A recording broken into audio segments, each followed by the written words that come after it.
And there we go. And once again, welcome to the second meeting of the Brigade for Stabilization of Volta. The agenda's being shared and is on the Google Docs. Well, I didn't put it on the agenda. The first item was to do any agenda bashing that we need to do before we start the meeting. Anybody have any thing they want to add or things that need to be modified or removed from the agenda?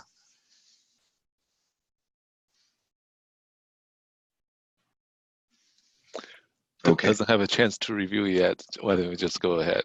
All right, fair enough. Is there anybody who is willing to take notes? Let me put it that way. And just throw things at the bottom of this document under the notes area.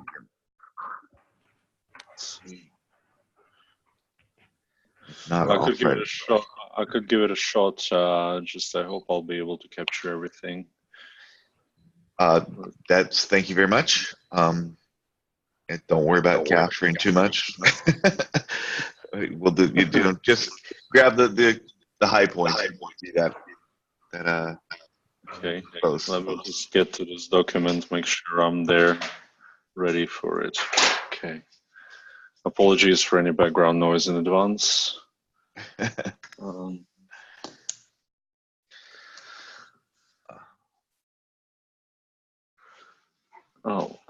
Is there a new document? Because I'm looking, I think, at the old one potentially.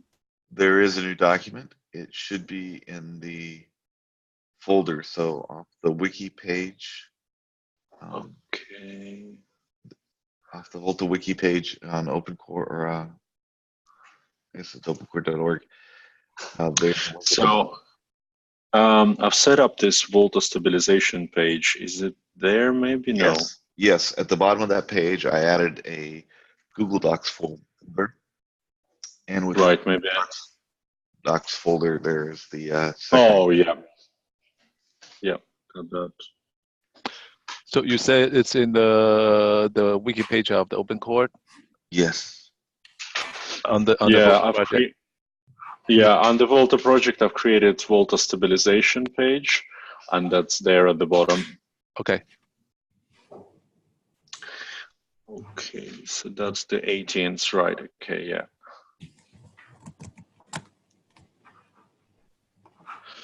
Okay, great. Yeah, I'm in. So I'll just. Shall we do it in line or? Either way, really. Or there is a note section at the bottom, but whatever way you feel best. I think we're still, at least from my perspective, we're still trying to feel out the best way to do this. Yeah. Okay, to review the action items, there were 5 from last week. Some which actually were completed in the meeting, such as the status of the port and tech meter profiles to 2.1, which Sean gave an update, and are in the notes from last week. So that action's complete. There was a page to accumulate test cases for the Volta stabilization. That was created. It's a spreadsheet right now. David, sorry, just one thing. I'm only able to suggest, not able to edit document as we go. Okay, well, fix that hopefully real quickly. As soon as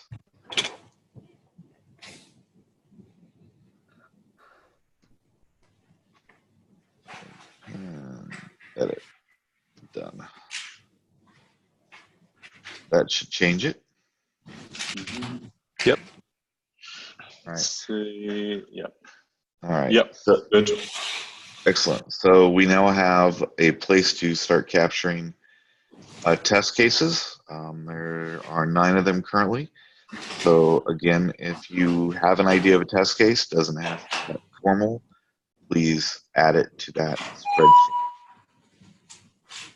OF agent port to Golang, that status is actually captured in the JIRA.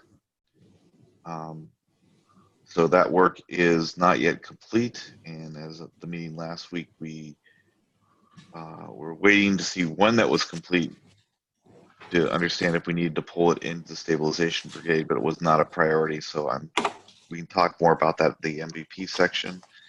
But I'm guessing that's probably not going to be in the MVP at this point. Open ONU port to Golang, assigned to me.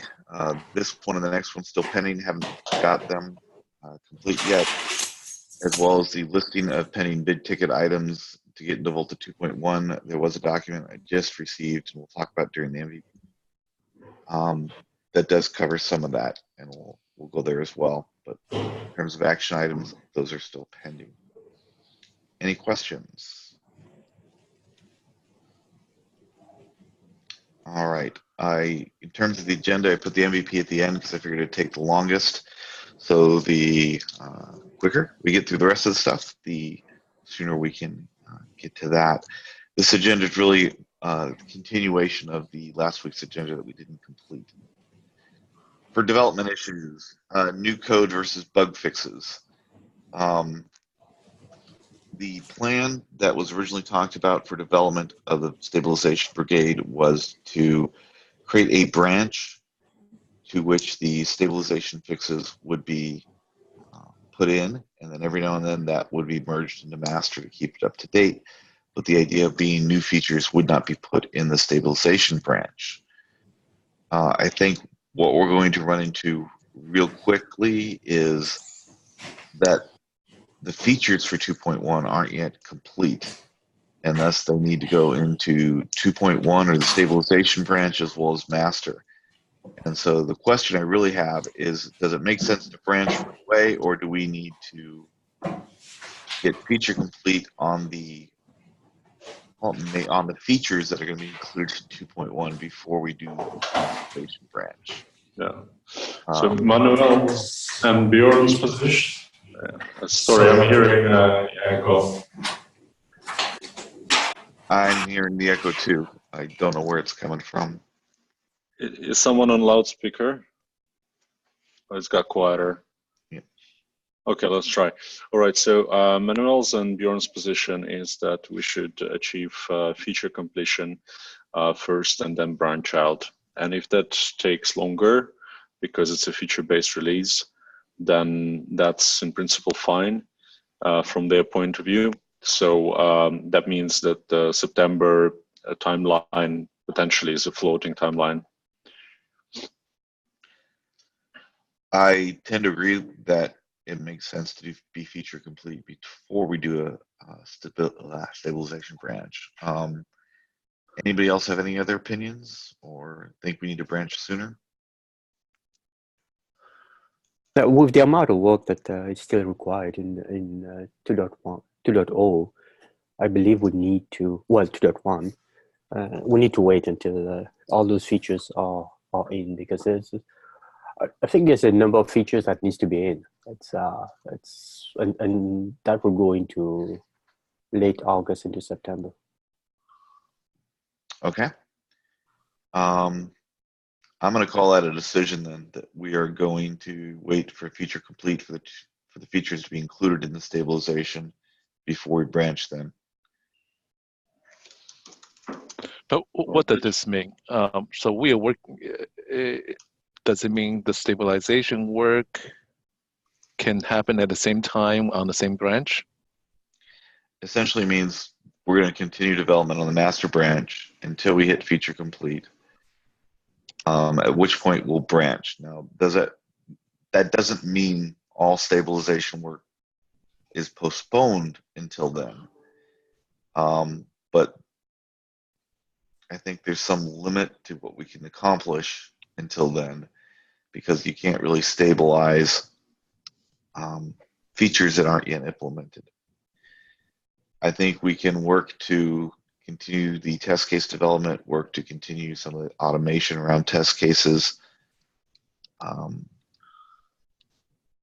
But it does, in my opinion, push back the timeline for when we'll get to a stabilized Volta.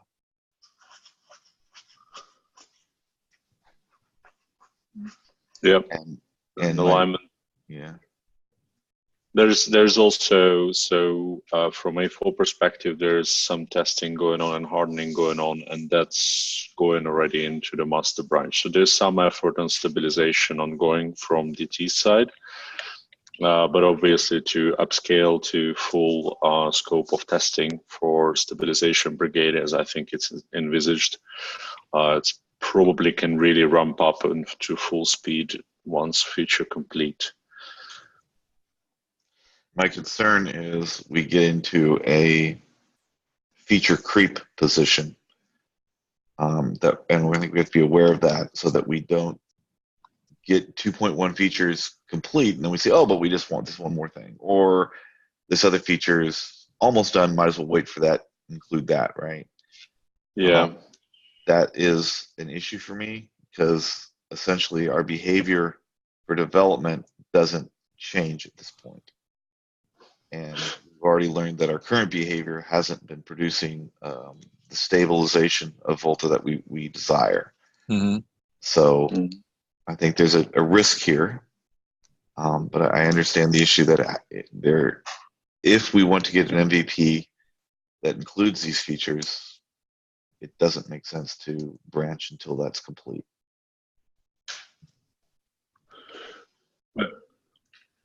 And it is for us to define the MVP, isn't it? And this is where we're going to get to later in this meeting. And we'll probably don't close it off in this meeting, but it's for us to define what the MVP is and kind of set that in stone, and then carefully review if there are any changes required to that scope, but effectively promise to ourselves that this is what we will go, this is what we will release from functional point of view.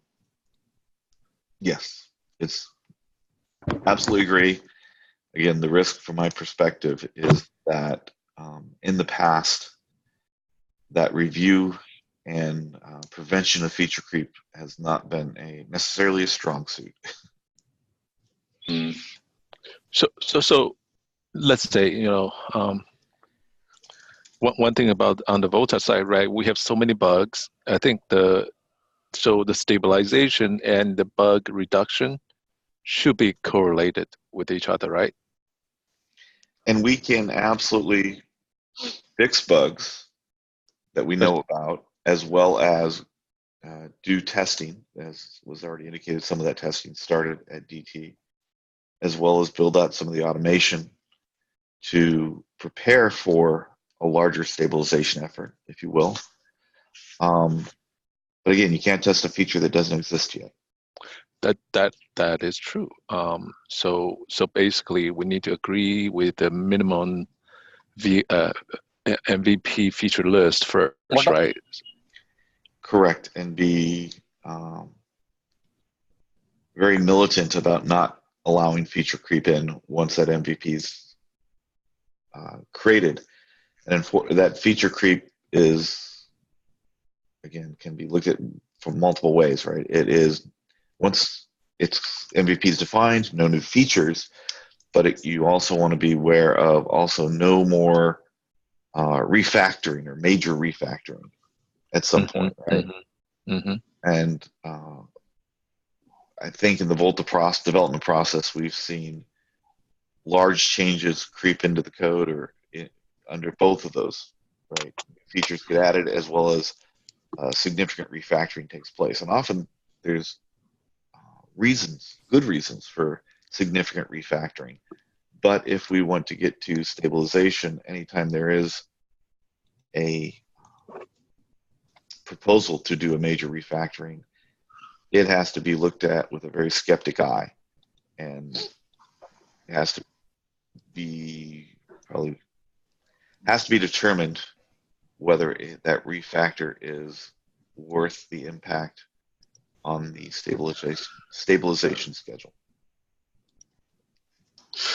Well, something that helps control these kind of risks in a normal development cycle, in a regular development project, is something like an architectural review board, for example, or some kind of authority that has the ownership of the scope, and thereby can review such considerations. Is that something we would consider?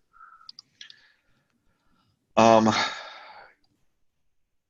think it's something we consider. I'm not sure how that board would yet form with authority in the community, because typically that type of authority comes from the TST. Yep. It seems to me like, in some sense, we as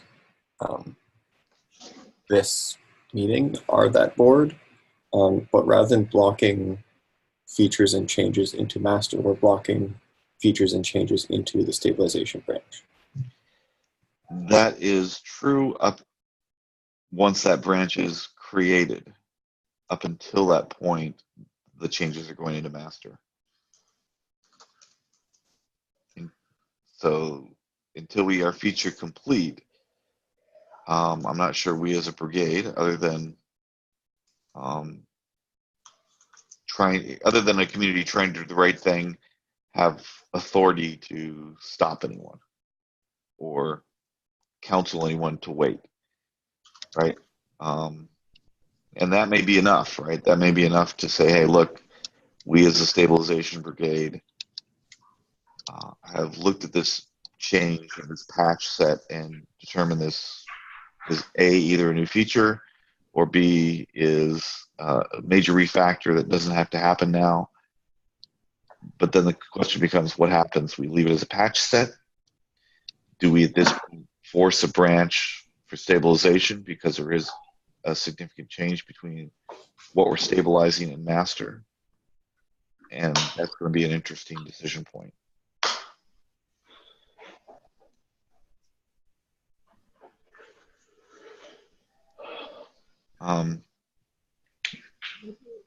So how would we, is there a way we could derive some kind of relevant set of people without conflict of interest that could moderate this process effectively?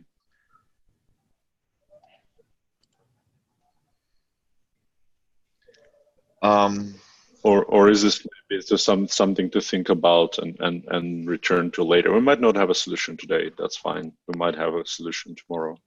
Yeah, I think from my perspective, think about it. I need to think about it a little bit more. Again, from the master branch perspective, or the overall community perspective, it's the TST who has that kind of guidance authority, which is why I was wondering if we get to that point, does it become a branch point and force a stabilization branch at that point?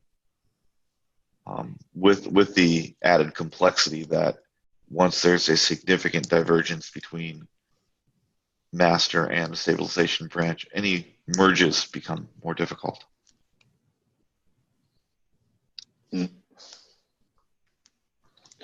So I think it becomes let's put it on the discussion list and see what people come up with. Okay.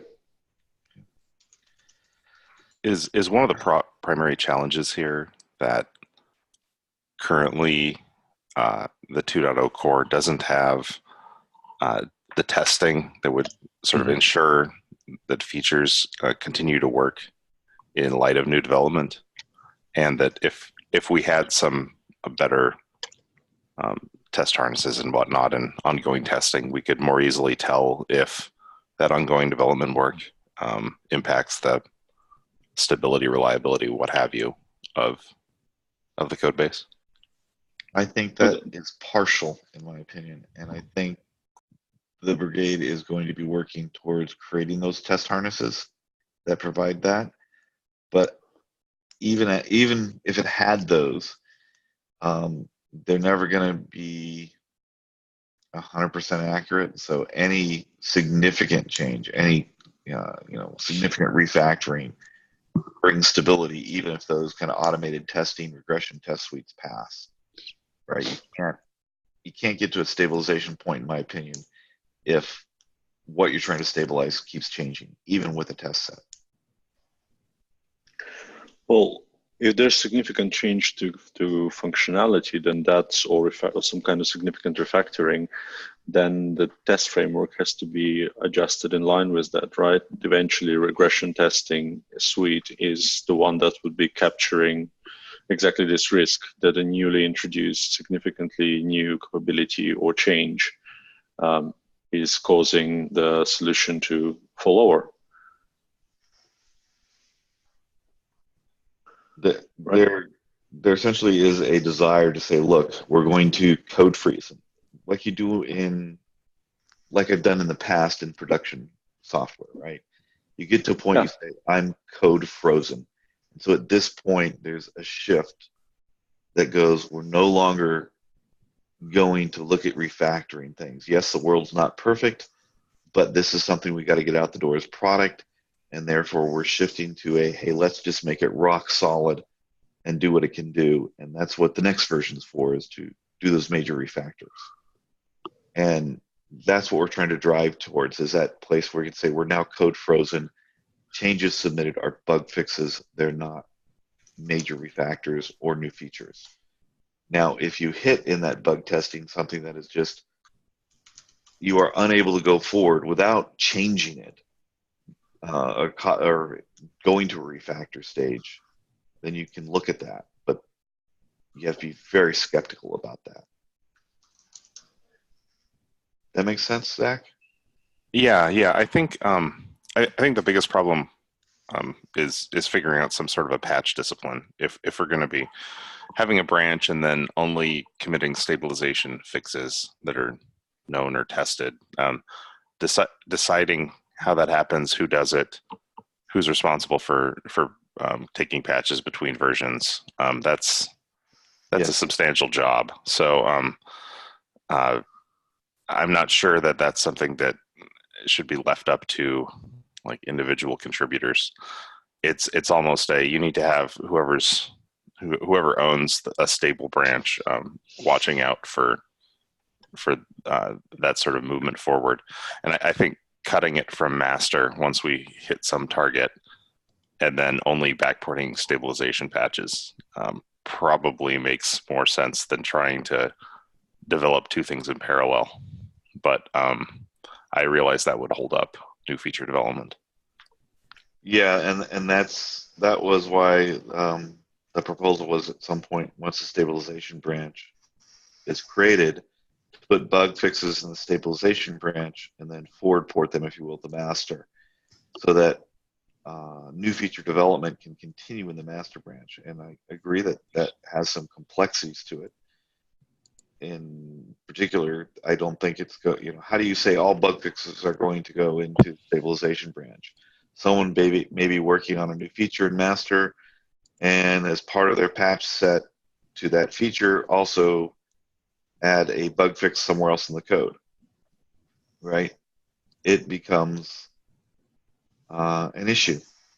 And that's kind of the B section here on the agenda, is what is that development process. Just saw a typed comment from Sarav, who says he's unable to speak because of a poor connection, although I suspect he can speak, but we just can't hear him. Wanted to ask, what exactly are we waiting for beyond the Radisys patch for tech profiles? Why are we delaying the branching? Sarav, if you could, I'm hoping you can hear us, Sarav. We're going to go over at the MVP section later on the comments, or what we're actually what we're missing, those big features that we're missing. There's a document that I was just received 20, 30 minutes ago by now that has, I think, on first blush, covered some of the big items that we think we're waiting for. So hopefully that will be answered in that section. And once we get there or after this meeting, that document will be shared as well. That kind of answer your question, Sarav? Saying we'll get to it later in the meeting, hopefully. I'll take that as a yes. All right, so I think the development process still needs to be settled on.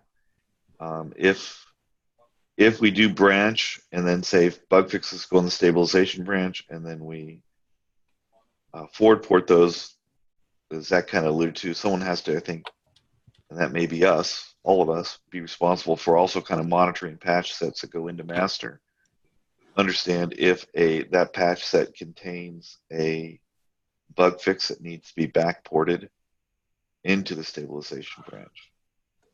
There's some discipline here that we're going to have to be very careful about.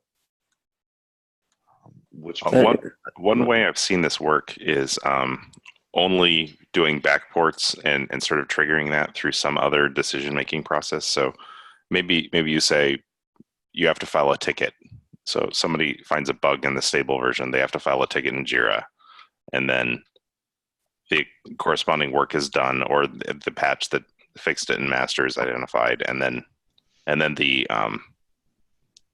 cherry picking or whatever happens across things. That sort of also provides a pointed discussion. So working out sort of the recommended process might be helpful. I agreed, absolutely agree.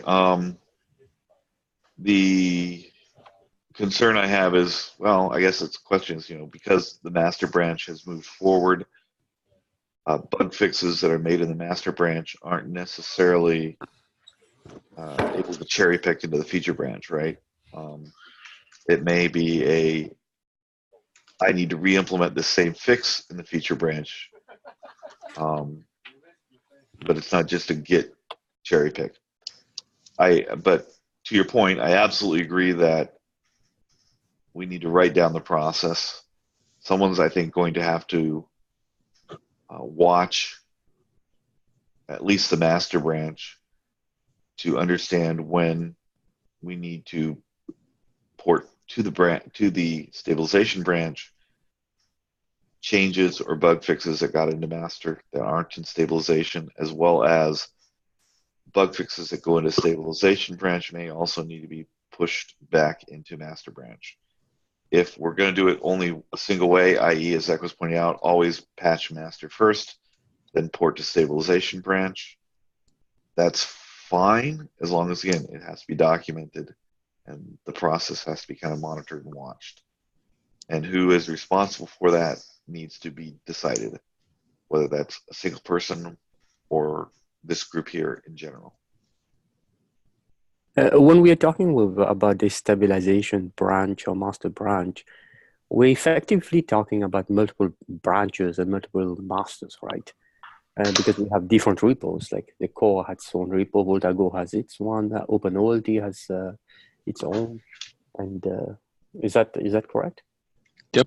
Yep, that is correct. Okay. Thanks.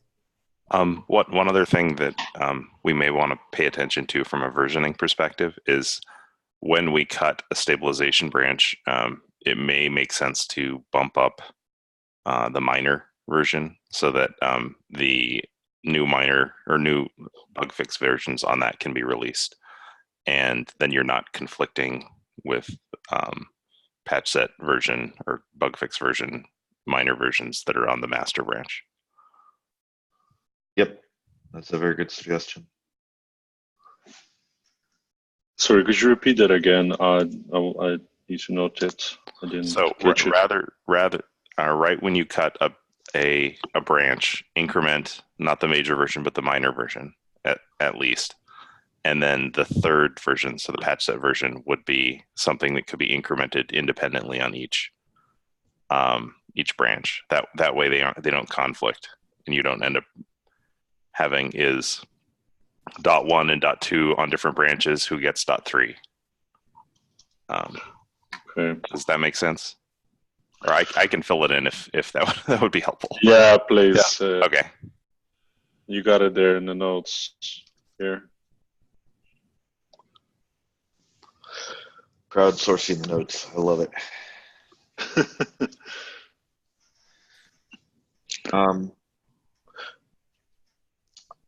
Zach, since you spoke up, do you want to add to the discuss list under the brigade kind of a first draft suggestion about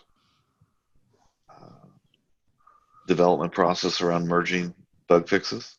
Yeah, I can do that, and I also have on the schedule to talk to some of the, at least the QA on the ONF side, about some of the CI/CD and testing. But I'd like to get input from this team All right. on that, which seems to be the next item. So yeah, so if you could put that together and throw it on the discuss list, then we can work through the details until we kind of get to agreement, consensus, and then we can bring it back up at the next meeting, kind of for vocal consensus. Sound good? Will do. All right. Thank you so much. So David, regarding to Go implementation of the OF agent, the Mark Olson was the one who proposed that. But is there a need to change the OF agent to the Go version? The issue that around that, in my opinion, is if Python 3.0? No, let's call stable. Let's say we hit feature complete at the end of August. Okay. If we are feature complete at the end of August and the port of OF agent to Go is not going to be ready for another 2 months after that, then it would not make sense to include it, in my opinion. Right. Okay. If feature complete, we've done code freeze. Why change it? If the port of OF agent to Go is done at the end of September, and we're not going to be feature complete till the end of August, and from the point that OF agent goes to Go, people are going to be using it from that point on forever, it wouldn't make sense to stick with the Python version because it's essentially been obsoleted. But is there any technical need to change the OF agent from Python to Go?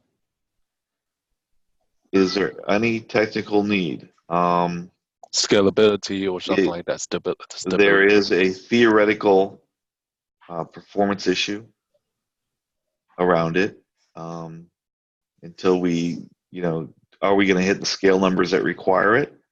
No, but the decision, in my opinion, to go to the new version of the OF agent is not purely technical, i.e., if it's going to be done before code frozen, and when it's done, the Python version is considered obsolete, then that's not a technical issue, but it is a reason to go to it. The other alternative is to say, hey, stop working on that. Don't work on it where it's been shelved until we get to stabilization and post-stabilization, until we prove we need it. That is another option. But again, I can't control who writes what. So I think okay, on the OpenOT, on the OF agent, we can still do some estimate regarding to how long it will take. Who was the only one? Who is that? Sienna? Ken, did you guys work on the OF agent initially? How much time do you think the OF agent ported to Go will take? It all depends on the libraries available, because in Python there was some libraries that was readily available for OpenFlow, like Loxy. We need to figure out like a way to get that if we move to Go. But my personal opinion is, if we're going to go to stabilization sometimes in beginning of September, I'll say let's make it simple. Let's keep the OF agent as is in Python. Let's use it, and let's run the stabilization and the performance. If we find that it doesn't scale, and we have a real reason for it, then we can move to Go. But until then, let's keep the Python version, because so far, I don't think anybody has come up with actual metrics to show that it doesn't work. I agree with that. The question is current, and I'm trying to remember the JIRA. I thought in the JIRA it basically said he was ready to commit the Python or the Go version of OF agent. No. Was it? No. Okay, if there's no development work on it, and there's a way to say, don't develop it because we really shouldn't be developing a new component just so we can do a new language port unless there's a technical reason to move to a new language. That's the Right. benefit of Docker and interfaces and containers. If we can kind of put that on hold and shelve it, that makes this problem a lot easier because then, as Ken said, you use what you currently got until it's technically proven that it doesn't work. Okay. No, I think we can just make a decision now. I think based on my understanding, it's sort of the proof of concept, effort. They want to change it to Go. It's not like there's any urgency. They want to think they will pick it up and then change it to Go right away. So I think that the item 3 and 4 and 5, based on the timeline, I don't think those will happen in Go language. So let's just all stay on the Python based. Well, I think some of that's talked about in the document that will talk about the MVP. But again, unless there's a technical reason to change something, Right? Go to port to Go, then it doesn't necessarily make sense just to do it because we can. Well, there's one consideration is the timelines of various projects that might leverage this component, and that includes A4. So our timeline is for January, February 2020. So unless OF agent refactoring from Python to Go is something that can be done quickly, and quickly I'm talking about range of maybe 4 weeks, then that's potentially a risk that could be accepted. But if it takes longer, and if we arrive to scalability tests, let's say in October, November, and then realize that we have a component that needs to be refactored, that will significantly impact the delivery timeline. So I think that needs to be considered. That's fair, and I think as part of the work that we need to start is we need to be able to test some of that scale, right? Is an existing implementation of OF agent, as an example, going to meet our scale requirements for the stabilized version of Volta? Can we, we can begin some of that testing today, right, to see if it's going to meet those requirements. Finding out sooner rather than later, always a good thing. But again, if we say, hey, we have to go to OF agent to Go because we know it's not going to scale, I don't think we can say that. I don't think we know. Exactly. We don't know right now. I think that's general consensus across the board. But it's a matter of risk management as well on the flip side, right? If we don't know, we need to find some kind of plan to have some kind of input to indicate to us one way or the other. So, Rob, yeah, it's a little bit like last week's meeting. We did talk about it last week, and part of what we were talked about last week is we needed to understand the schedule of what OF agent's development was. The status is it's not done yet. So we were kind of pushing towards as Ken suggested, and I think Sean as well, leave things as is, use the Python or existing implementations of the components unless there is a technical justification not to. And again, with porting from Python to Go is a major refactor. And so like we talked about earlier, we have to look at all major refactors with a skeptical eye. And if we don't need to do it, don't do it. But we do need to do testing, performance testing on some of these components to understand if we're going to hit an issue and essentially create a technical reason. Let's go back to D. We did kind of branch off the development process. Zach was going to put something to discuss about that. Moving on to CI/CD. Zach, you mentioned something about we're going to be talking about CI/CD to the ONF. Yeah, there's ONF has a meeting, a QA meeting every other Thursday. So I can bring up some things at that topic, but I guess I don't understand well enough the sort of what the goals are.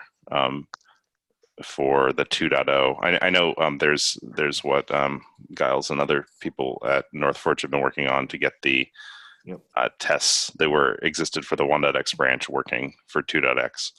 But beyond that, and also especially testing of patch sets, it would be useful if the community could suggest what you want that to look like.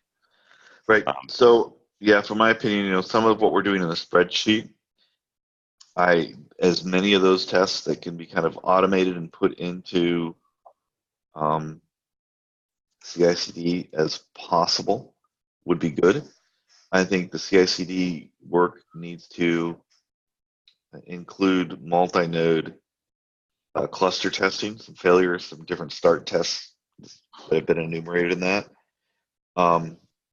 And you could consider, I guess, some of that part of regression, right? But we just need to get some automation around that. And as we get these test cases defined, implemented, there's going to be some question of what we can use as patch set verification tests and what we can't, because of the time it would take to do that patch set verification. And what's reasonable, right? Is it reasonable to say we can do 10 minutes? Patch verification has to happen within 10 minutes, or the test cycle for that is 10 minutes. But then, maybe we have another something that runs every hour or runs every night, those type of things.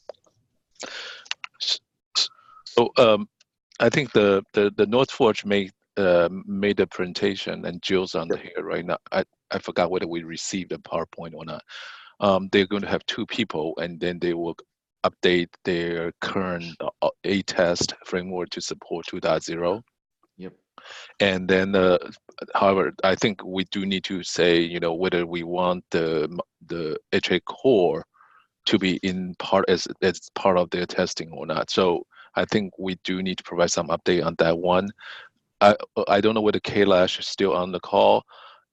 Is the daily, or even Saurav, if you want to type it, the daily QA testing the ONF has, I think it's built around the CIBA framework, right? So since the Volta 2.0 has not been integrated into the CIBA exemplar, can the existing QA test suite be modified? Just do the Volta and then 2.0 the testing only. I don't know if Hey, Kailash here. Kailash here. Yeah, definitely. So currently we have nightly test cases that run on the physical pod on a 3-node cluster with the full CIBA pod, end-to-end testing, sending traffic, and modifying subscribers, adding subscribers, things like that. And since we're moving to Volta 2.0 and it hasn't been fully integrated with CIBA, we can definitely utilize one or multiple of our physical pods to do nightly test runs on Volta 2.0. In addition to just patch set verification, because I imagine patch set verifications would involve testing of the test cases that we have in the stabilization branch, but the environment would look a little different. I imagine that environment would be just like a 1-node virtual environment, bringing up the a single node cluster with just bringing up ONUs and authenticating them. But the full testing and then also soak testing, which I think is very important in this brigade as well too, that can be done on a nightly basis. And I think we can start with that once we have a framework and testing in place. Important to note that Volta 2.0 requires at least 2 worker nodes for Kubernetes because of the core pairing. Mm-hmm. So that's just a minimal require. So we can't really do a single node test today of Volta 2.0. I saw some documentation around deploying it on a single node though. So is that not a full install or What did that mean? I haven't gone through the full deployment of Volta 2.0. I ran into some issues, so I'm still investigating there. To my knowledge, you can run it on a single physical node using either virtual hosts, Docker, that type of thing. But there are at least 2 Kubernetes worker nodes required. Okay. Okay, so we'll keep that in mind. I mean, there's still some investigation that I personally need to do. I don't know where other folks are on it, but we can talk more in detail on the core QA meeting on, what this environment would look like and what's the best way we can get, patch set verifications running, what those tests look like, and mainly what the environment looks like, because we don't want these tests to hold up patch sets, and also not take hours to run, right? So Yes. yeah. Actually, that's a good point. So I think this brigade, it would be beneficial for this brigade to have kind of a liaison to that QA. I don't know if it's a brigade or just a QA meeting. Thoughts on that, anyone? And if no one has thoughts, I think need a this. volunteer. I think this. Oh, we definitely provide the requirement or something like that to the QA test, the team, right? And then I think Kailash is on this call, so he's on both. Right. Yes. Yeah. And I don't know if you would be willing to and Yes, like to be that liaison between this brigade and that QA meeting. Yeah, definitely. I'll take that on. And I think there's the document we have started here, the Volta stabilization test cases, it's a good place for everyone in this brigade to take a look at, update, give input on, and then within the QA team itself, we'll share the workload and then discuss all the details in that on that team. So yeah, Okay. I'll be happy to do that. Great, and then we'll have you just report back into this meeting. Any updates? Yeah. That'd be perfect. Thank you. Sounds good. And David, again, right? Another test cases instead of QA is destructive testing, right? I don't think the QA will handle that part.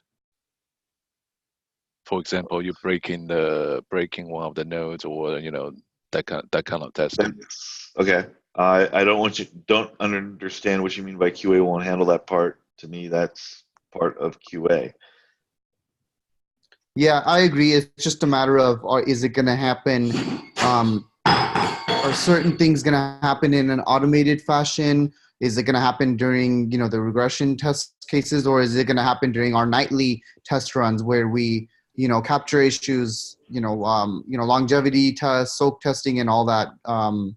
Okay. Negative test cases, failure scenarios, and all that. It's just a matter of, are we going to capture it all during each patch set, or are we gonna let things go and let each patch set at least pass a minimum set of test cases, and then have the nightly run pick up and test and verify, let's say 3 patches go in a day. I think that'll still be helpful, and we can at least pinpoint to what set of patch sets could have broken a particular failure scenario. Yep. Okay. No, that's good. And Right. one thing is, I wonder whether DT can share their test environment or things like that, or test plan, since they have something going on also.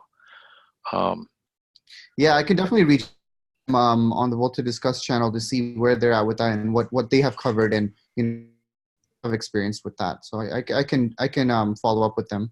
And again, for anybody who's already doing testing or planning it, if they could add to the test case spreadsheet so we're just aware of what's being done and implemented, that'd be helpful too. All right, I'm going to jump. We're already running out of time, and we haven't gotten to kind of the MVP, which is the big one. What's shown here really is the MVP from last week. The document I'm going to share now is that I'm assuming I can, because it's easier to beg forgiveness than ask permission. Let me see, share. Kurel, do you think we can drop that in that drive, or we need further discussion on the doc before we can drop it? Oh, it just maybe requires a little bit of formatting Okay. before we share, before we drop it there. I think I just shared it. Is that fair? Yep. Okay. Yeah, just don't scroll all the way down. Okay. I tell you what, I'm going to let you speak to this because you're more familiar with it because you wrote it. Yeah. Well, I didn't write it.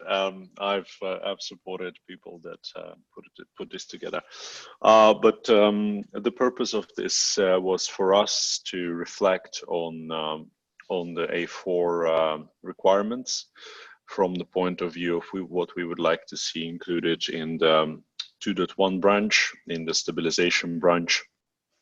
The headers, you'll find that they are taken from the lockdown slide. So if we look at technology profiles, migrate, open, OLT, adapter to go, etc., those in yellow, they are straight from the slide that's been agreed at the lockdown. And then what we've done, we've gone one level deeper, and we try to specify to the best of our knowledge what is it that we require from the A4 perspective. And I think, or the way it sounds when we discuss it wider, it pretty much aligns to what had been discussed at the lockdown and should in theory align to most parties who will leverage this code, hopefully. But this is, we wanted to bring this for discussion. We wanted to put this forward to hopefully help the MVP discussion. So going through this, and tell me when to stop scrolling. Where do we see major feature development or refactoring still going on? So everything that's in progress, that's ongoing right now. And then if you go a little bit further, then there's a section which says, I think, requires attention. So feature parity, alarms and PMs, yeah. Initial FTTB support. Now that's an important bit. If you could stop here for a second. Okay. So this is quite important for us. We know that FTTB had been put as exploratory topic as an outcome of the lockdown, but actually this is really highly relevant for us. That said, we know this is a relatively audacious scope. But right now, the way we work, the way the A4 team is configured, which is a quite significant team, is we actually feed into the master of ONF, I've been told. So in that respect, we are contributing all of these resources that focus on feature completion, helping the community, and therefore we would like to see this as a target setting from our side. But of course, we want to discuss wider. I'm sure that, Sean, from your side, there would be some requirements, and probably from Turk Telecom, there might be some requirements. And but to kick off this conversation, hopefully this list will be helpful.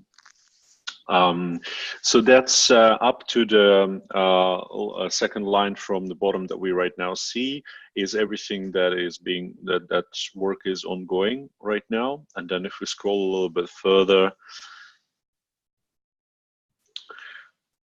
yeah, just a bit more. That's so, yeah. So we said, so what we've, sorry, David, could you go just a little bit up so we see the requires attention section? No, up. Up. Okay. Yeah. Requires section. So this is the section which we believe needs to be discussed a little bit further. So we know that there's conversation ongoing around alarms and PM support where there's a vision to extend the number, the types of alarms, PMs, and events that would be generated. For us, it is a lesser importance, but we still include it as relevant for 2.1. And we know that white box OLT device manager with Redfish, that's an area where still some thinking and contemplation needs to happen as to how it would be done. And then at the bottom, we've brought out into so-called out of scope, but again, everything is up for discussion. The next section, David, if you could show just the next section. Yeah, out of scope. This part, this is where Volta software component upgrade and Volta security have ended up. And I believe those crossed out lines, just disregard them. I think they were removed before the scope had been finalized and locked down. It's just we were working on one of the drafts on this document. Literally finished review about 20 minutes before this call. So there it is. So this is the list. I will do a little bit of formatting and updating, and I will drop it into the Google Drive. So David, how do you want to take it forward? Maybe everyone who is interested could review that and provide their feedback at the next meeting we schedule. Yep. Again, I think what we need is that schedule bit for each of those things. This is sort of I have Wi-Fi now, so I can talk and you can hear. I just wanted to quickly ask, those two lines that are crossed out, what was the reasoning behind those? Is it still out of scope or has been brought into scope, and that's why it's crossed out? Sarab, I think they were taken off the slide. I can recheck that for you because we had to work off a draft and then we got the final version, so I could compare and get back to you on that. The reason they were taken off, I would have to again check and get back to you on that. No, but is it still out of scope or not? This is our parking lot currently, but the fact that they are crossed out means that they were taken off the slide before the slide was finalized at the lockdown. So I presume that they are out of scope. Volta software component upgrade and Volta security we believe are still relevant, but we need to have further discussions as to what will be included there. Okay. So you'll get back to us to let us know if you still consider it out of scope or not. Sure, yes. Okay. But quickly scroll. Yeah, go ahead. This is Matt. I was just going to say, I think something that may help with this list, because this list is starting to become basically the entire feature list for 2.x as it is today.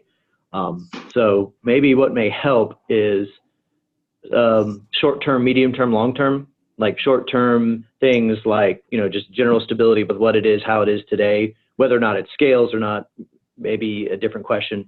Medium-term, maybe actually refactoring things or possibly rewriting things. And then long-term, what made me think of long-term was the rewriting of the ONU and OMCI stack into Go. It would be good, and I think it would help the scaling certainly, but it's not a trivial task. So anyway, partitioning these into kind of scoped based on time frame might help sort these a little bit. Yeah, I was just going to say what Matt has just said, because we sort of quickly scrolled through some parts that are higher up in the doc, and that really alarmed me because we were talking about things that were never ever talked about to be part of the Stabilization Brigade. Is just a lot of other features that we sort of scrolled, like in-band management. Scroll up, David. Yeah, if we could go up. Went through in-band management, FTTB support, 17 TCONs. Some of these things were, that was not part of the original MVP list. Like, getting to something stable seemed to be a lot more with what we have today, seemed to be a lot more important than getting all the features in, which will take us through the end of the year, and then starting to work on stabilization. It seems sort of counterproductive to me. Well, okay, so if I can shed a bit more light on how this came through and came into existence, these are the A4 specifications, right? And these are the specifications to which existing team of A4 is building to, and they are feeding code into master. So you can expect quite a bit of support from the A4 project specifically to deliver these functionalities. It will not just end up on ONF's shoulders to deliver this. So hopefully that mitigates your concern to an extent. And again, this is our wish list. This is what we would like to see included in 2.1 release, and prepare to contribute. So I understand the wish list part, right? But I can give you a nice long list from Turk Telecom as well. That is also a nice long wish list, right? That's the point, right? If you want the wish list, and if you wait for all the wish lists from all the operators to get in before we take off the stabilization brigade or the stabilization branch, then we're going to be stuck in the same loop, which has taken us a year to do Volta 2.0, and that's still not stable, right? It'll take another year to get Volta 2.1, which will still not be stable. So there is nothing preventing folks from committing this stuff to master, right? But to branch out and work on stability, to me, is not something that should be waiting for the complete wish list from all three operators to be implemented. Okay. So this is my opinion. Okay, now there might be other opinions everywhere, but this is exactly how we have come to this point. This also, I think, highlights what we were talking about earlier in terms of feature/refactor creep, right? It goes to the point, where do we draw the line and say, to quote, I guess, Star Trek, here and no further. And where is that line? I would say that this block that's highlighted right here at the top, which is basically what features exist today for passing traffic, which does not include tech profile, getting that to be as resilient as it can be, right? So ONU restarts, fiber pulls, RG restarts, OLT restarts, Volta restarts. Basically, the software stack as it is today, without trying to add any new features, getting it to be bulletproof, could be a good step one, right? That would be phase one, should be easy to do. We don't have to rewrite a whole lot of things. And then as the features come along later in the, let's say, master branch, then those get folded into this, this list here of make sure everything keeps working list, if you will. So let's make so Matt, what he's saying is maybe, right now we see three category here, right? I think the number 1 and number 3 are much higher priority than the number 2. Is that correct? What are the 3 categories? I mean, you got 3 tabs here. It's the sort of, migrate OpenOT to Go. That's one category. The other one is the feature priority of the BAL 3.0 to BAL 2.6. The other one's alarm and PM support. I would move the alarm and PM support to higher, and then push the feature priority of the BAL lower than the alarm and PM support, because that the PM the BAL brigade is still going on right now, right? Sure. Yes. Same thing with moving tech profile stuff. I would even argue that the alarm and PMs, again, this is exploratory work. People are still coming up with new stuff. This is how stuff slips in. All of a sudden now we have to have it. We have to have it. I would make the list no more than 5 things. And then those 5 things better involved keeping things running. And then that's it. Yeah, I mean, it was 5 things. If you look at the original document that that David was going through, it literally had 6 points on it. Yeah. Right? Yeah. I mean, keep this simple. It did have the tech profile. It had tech profiles because I was told that it was coming in a week, right? And that's all. And it makes it minimally useful, minimally more useful than the original Volta 1.6 equivalents. I was told it was coming in a week, and I was fine, happy with it, right? But it's been a week. Yeah, it's been a week. So that's why I thought that was the first question we were going to talk about today. Okay, where is Radisys with that, right? So, but okay, we didn't. So Amit's still on. Maybe he can provide an update. Well, to be fair, that's going to be a bit of work. I can't see how that could be something that's just easily done without causing a whole lot of other accessory things to have to be retested. So I mean, the fact that it wasn't done in a week I'm like, that sounds reasonable.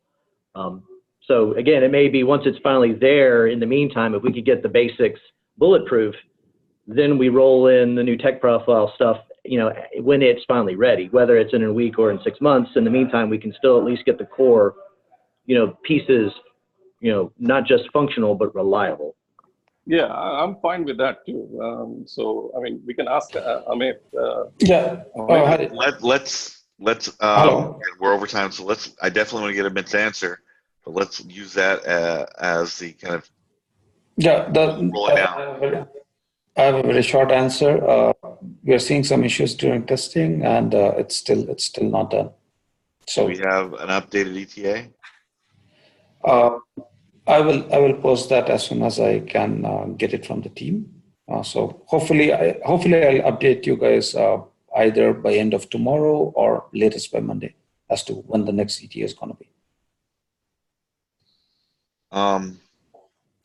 So let's call it a meeting on that note, and we'll post the Krell's document up along with the notes so we can begin discussions on that, as well as particularly around discussions of where do we start calling this the stabilizing which feature set, and we can carry on that discussion to figure out how we include or do not include other things, where that line in the sand is that we cannot cross if we ever expect to change our behaviors and actually get to a stabilization brigade or stabilized Volta.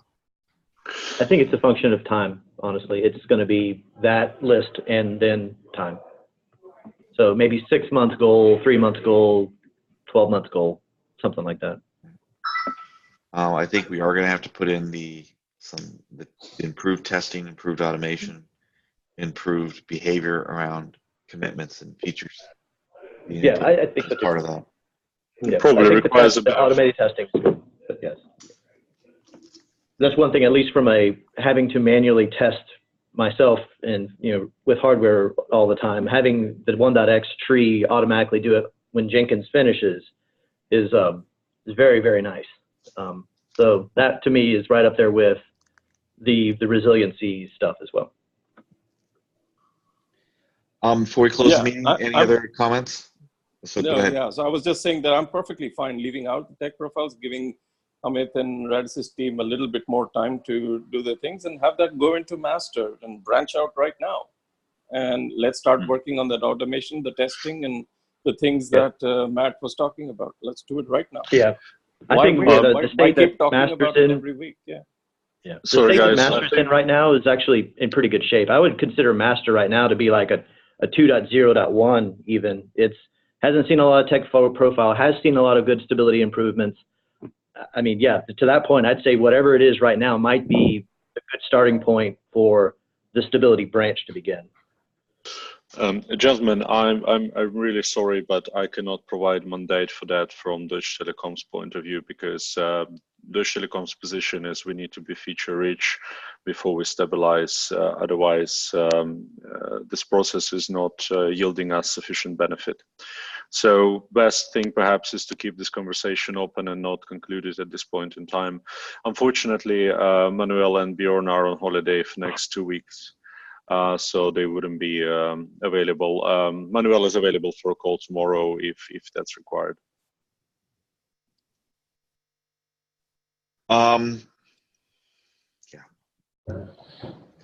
Hi, this is Mahir.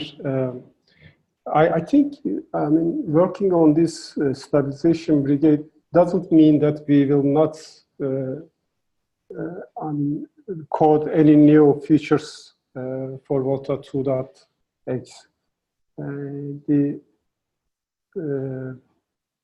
pawn management, the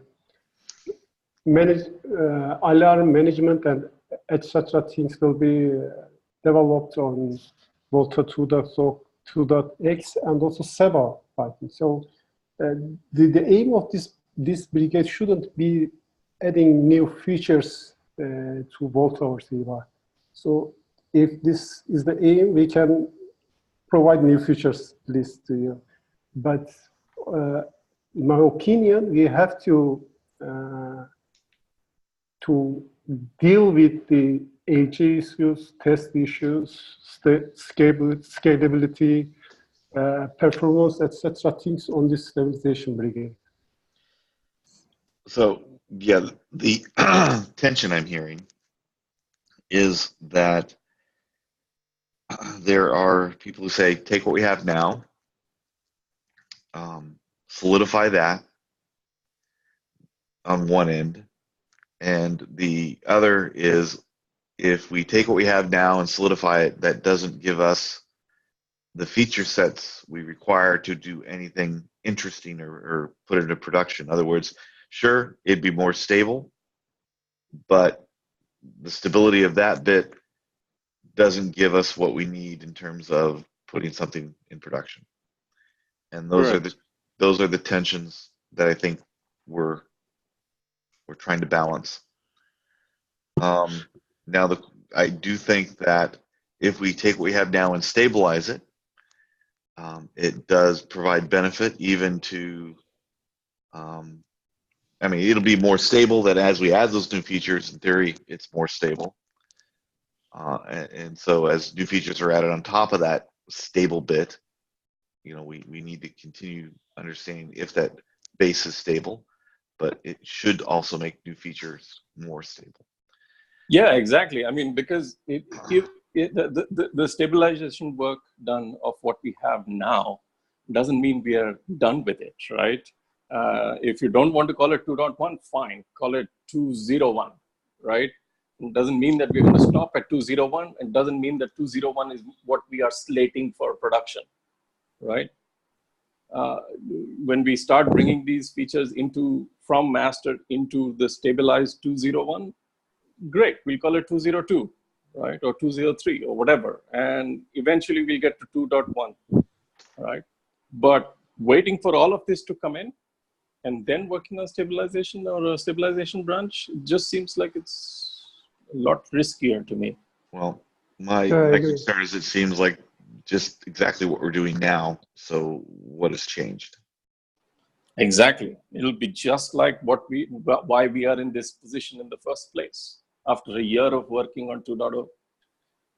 Now, the question I have is, if we do, as a brigade, decide to take what we have now and stabilize it, how does that affect DT's commitment to this brigade and DT's resource commitment to this brigade?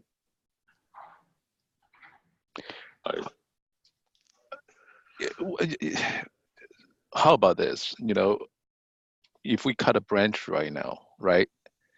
Is it possible, you know, when the new feature submitted to the master and can be for each feature introduced can be considered to be part of this brigade and then ported in? Then what is the value of the branch? Well, so it's basically, there's nothing wrong with bringing in any new features so long as they've been proven to be sufficiently well tested on their own. Right.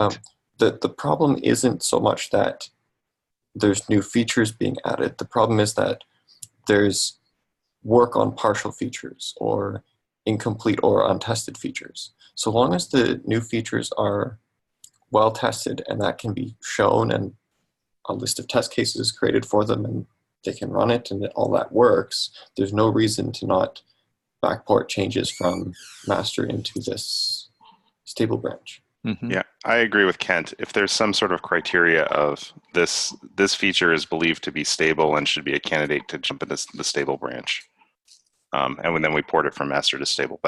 That sounds like a really good strategy to get features in and have an ongoing stability. Yep. Branch. I guess the question then raises, why aren't we doing that in master and saying, look, feature development happens in a branch, and when that branch is complete and proven stable, that's when it's merged into master. But the masters, you know, you introduce partial delivery all the time, right? Master's not necessarily meant to be Wild West. Master is what we make it. Okay. I totally agree, but it's the same question either way. It's just, so either master is we add anything new into it and then we move everything to a stable branch, or you do everything in branches and then move it into master. It's the same concept. It's just a separate way of doing it. My preference actually is to do feature branches and then only merge stable things into master. I think that would be cleaner in the end, but I think it's harder to get the community to move to that. So doing a stable branch is the next best thing. And you have to do stable branches anyway when you cut a release. Yes, agreed. Now, are we talking about stable branches and feature by feature, or are we talking about just one stable branch separately? One stable branch separately. We're essentially talking about here is a release branch that we're calling stabilization, that everything has to meet a certain criteria before it's put in that branch, everything being like features, new additions, as well as that branch will have bug fixes pushed to it. Okay, so then circling back just to the suggestion of proving that a feature is stable in master, wouldn't that require end-to-end ability to end-to-end test on master? And then if we're testing master end-to-end, how is that different from stabilization branch? It doesn't necessarily, I think, have to prove that it's master end-to-end. Again, I kind of like the idea that master would be end-to-end, but you could also say, look, I've created this patch set, this feature, it's merged into master. Oh man, see, if a feature is not in a single patch set or a single branch, how do we expect to move it from master to any other subsequent branch? It's got to be a self-contained entity to be movable. It can't be a series of patches intermixed with other patch sets. Right? Yeah.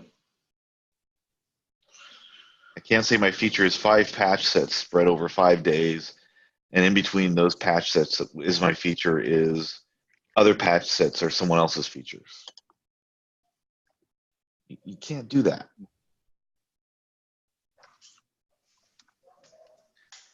The feature has to be somehow contained so that it can be movable between branches. That's the only, if we want to say we can't move a feature until it's proven.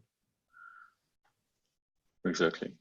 So is the proposal to do the feature branching instead and start having a much more rigid rules for master and try to move the community to that?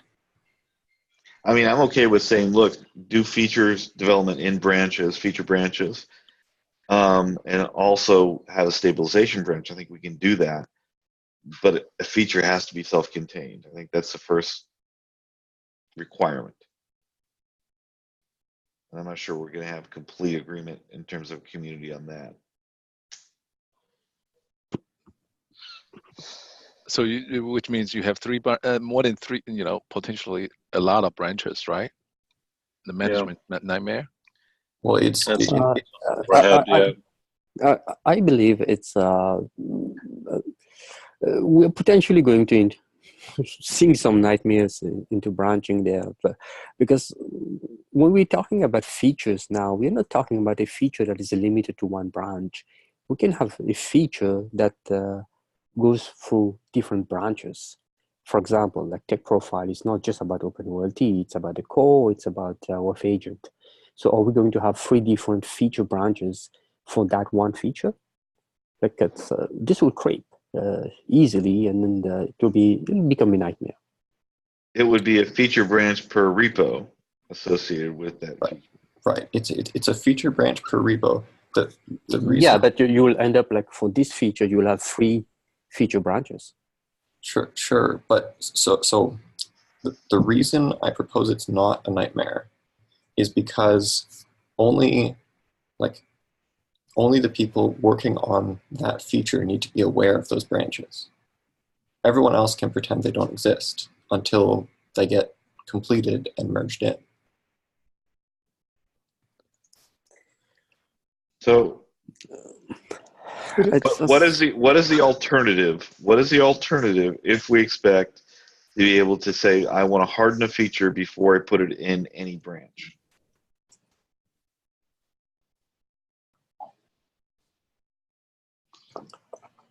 I think we need to start from from the beginning, in the sense of like, why is the master branches currently not stable? We don't have enough testing. People submitting code are not doing enough tests. There's not enough automated test. There's not enough integration test. This is, I think, we need to start with there. Maybe we need to have this change of behavior first, and that will help quite a bit in whatever code is being submitted. Because if we don't have those practice in place, then we'll still have issues.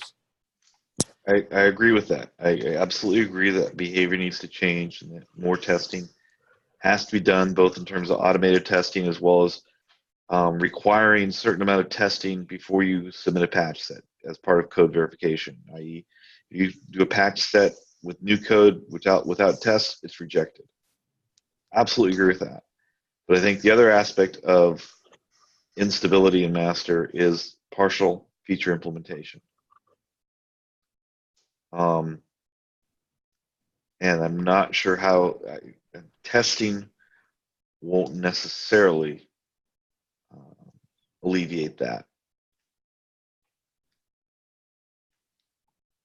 And it also says how it still raises a question of how we create a frozen feature set when partial implementations are always being put in.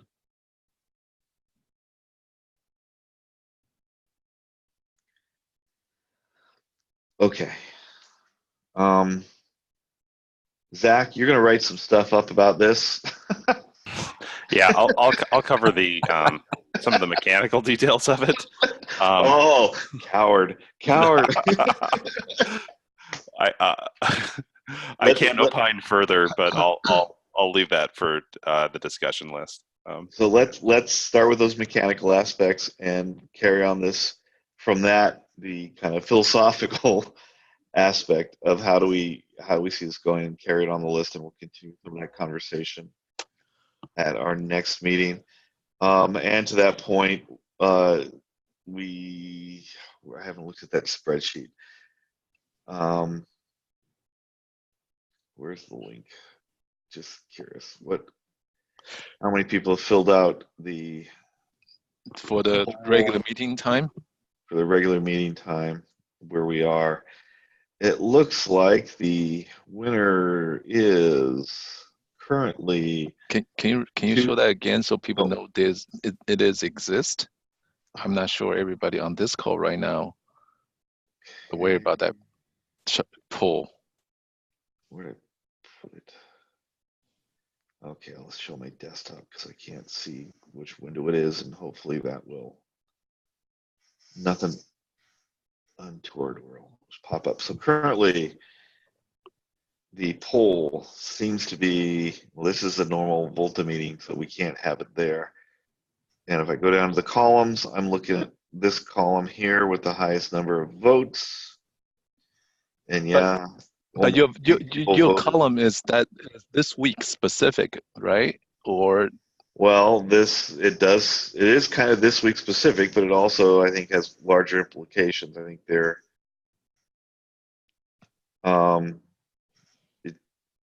I'm going by this. I'm extrapolating, saying Tuesdays at 7